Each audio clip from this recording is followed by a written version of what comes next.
अस्सलाम वालेकुम दोस्तों, तो कैसे हैं आप सब। उम्मीद करता हूँ आप सब खैरियत से होंगे। Welcome to our YouTube channel Usama के बर्ड्स।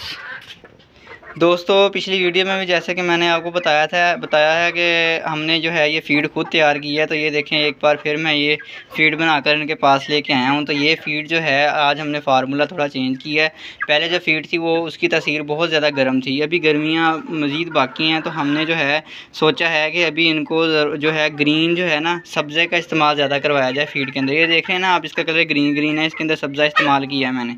तो दोस्तों, वैसे भी अभी मुर्गियाँ ब्रीडिंग पे आना है इन्होंने, तो इसलिए इनके लिए ये वाली जो फ़ीड है ये ज़्यादा बेहतरीन है। जब ये अंडे पे आ जाएंगी तो फिर इनके लिए हम जो है गर्म फ़ीड का इस्तेमाल करेंगे। तो अब जो है हम अपने गत्ते को हमेशा की तरह ये वाले गत्ते को यहाँ पे बिछाते हैं और इनको ये फ़ीड डालते हैं।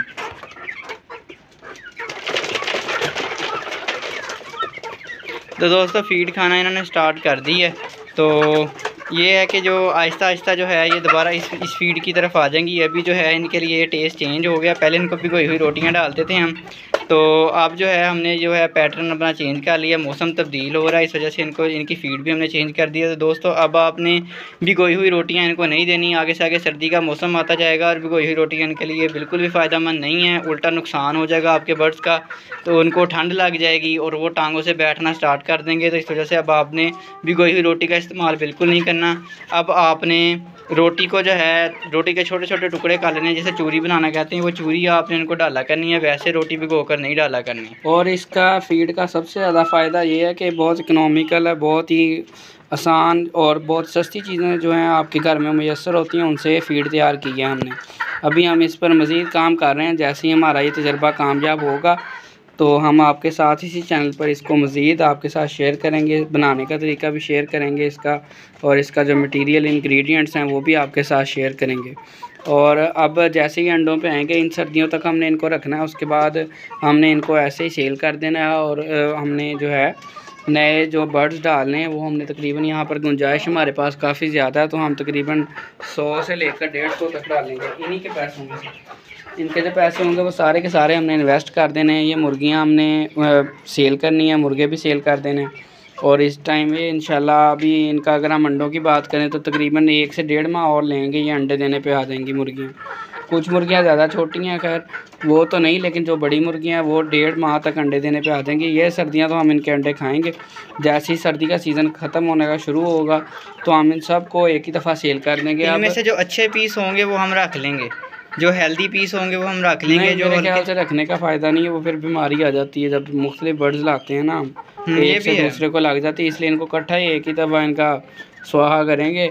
और नए बर्ड्स जो हैं हम ज़्यादा डालेंगे। और वो मैंने आपको बताया कि चूज़े लेने चाहिए, या इससे पिछले वाली वीडियोज़ में बताया हुआ, या हमें बड़े बर्ड्स लेने चाहिए जो हमने तजर्बा किया है। इस दफ़ा छोटे बर्ड्स वाला तो नाकाम हो गया था, बड़े बर्ड्स ही लेने चाहिए।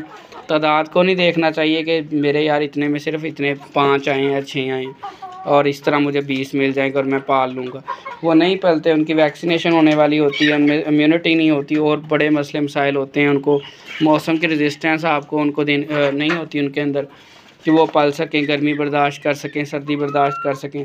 उससे अच्छा आप बड़े बर्ड्स ले लें, क्योंकि हमने बड़े लिए हैं और आपके सामने बड़े सारे ठीक हैं। छोटे जो लिए तो उनमें से 1 या 2 बिगनर्स के लिए वैसे भी यही है कि वो छोटा चूज़ा ना ख़रीदें, वो वैक्सीनेटेड चूज़ा ख़रीदें 30 दिन का 35 दिन का, वो ज़्यादा उनके लिए प्रॉफिट होगा उनको। 30 दिन 35 दिन का फार्म से, क्योंकि फार्म डाइट उनको अच्छी करवाई होती है, वो बड़े होते हैं।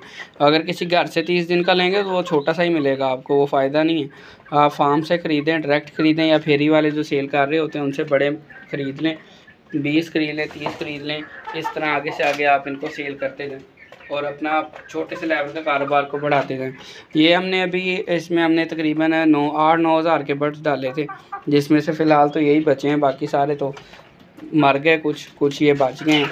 ये भी अब अल्लाह का शुक्र है, ये ठीक है, इनकी ब्रेक लगी हुई है, इनमें अब कोई नहीं मरता, अब ये ठीक है सारे। तो अब ये है कि अब इनको सेल करेंगे तो इसको हम 100 बर्ड्स तक लेके जाएंगे, 100 से इसी तरह 200 तक लेके जाएंगे। 200 के बाद हम इनको लेयर पे लेके आएंगे, आहिस्ता आहिस्ता सारी लेयर्स डाल लेंगे।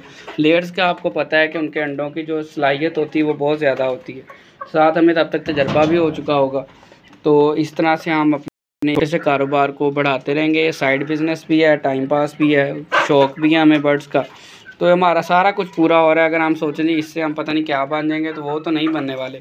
लेकिन हाँ, अगर हम अपनी पॉकेट मनी वगैरह बनाना चाहते हैं, आपकी जेब में 5-10,000 15,000 हो, तो आप इसको कैरी कर सकते हैं। इसको आप अपनी घर की छत पर भी अरेंज कर सकते हैं, अपने साथ किसी खाली जगह पर भी अरेंज कर सकते हैं। तो ये आपके लिए बड़ा ही फ़ायदेमंद साबित हो सकता है। अगर आप हमारे चैनल पर पहली मर्तबा आएँ तो चैनल को सब्सक्राइब करना मत भूलें और हमारे बेल आइकन को प्रेस करना मत भूलें, ताकि हम अपना एक्सपीरियंस या हमारे साथ अच्छा या बुरा जो भी हो रहा है आपके साथ शेयर करते रहें। मिलते हैं इंशाल्लाह अपनी नेक्स्ट वीडियो में, तब तक के लिए अल्लाह हाफ़िज़।